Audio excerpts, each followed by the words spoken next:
Hi friends, అందరికీ నమస్కారం. నా పేరు Nagendra. I'm a practising advocate. ఈరోజు ఈ వీడియోలో మనం ఎన్‌డీపీఎస్ యాక్ట్ గురించి కొన్ని విషయాలు తెలుసుకుందాం. జనరల్‌గా నన్ను చాలామంది అడుగుతా ఉంటారు, సార్, ఏవైనా మనం ఒక కొంత క్వాంటిటీ అనేది మన దగ్గర ఉంచుకోవచ్చా?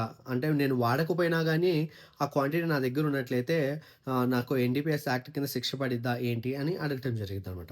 ఎన్‌డీపీఎస్ యాక్ట్‌లో క్వాంటిటీస్ గురించి మాట్లాడటం జరిగింది.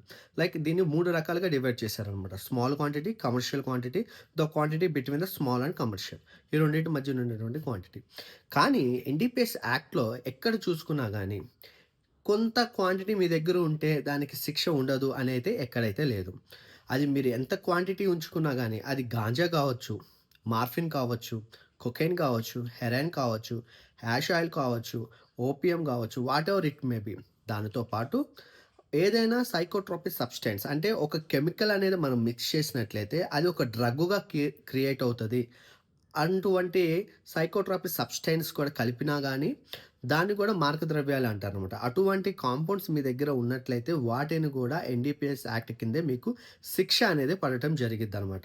అది మీరు వాడినా, వాడకపోయినా మీ పొజిషన్‌లో గనక ఆ మారక ద్రవ్యాలు గనక ఏమైనా దొరికినట్లయితే తప్పకుండా మిమ్మల్ని ఎన్‌డీపీఎస్ యాక్ట్ కింద అక్యూజ్ చేయడం జరిగిద్దనమాట. కాబట్టి ఇటువంటి మరిన్ని లీగల్ అప్డేట్స్ గురించి ఫాలో అవ్వండి. మీ నాగేంద్ర అడ్వకేట్.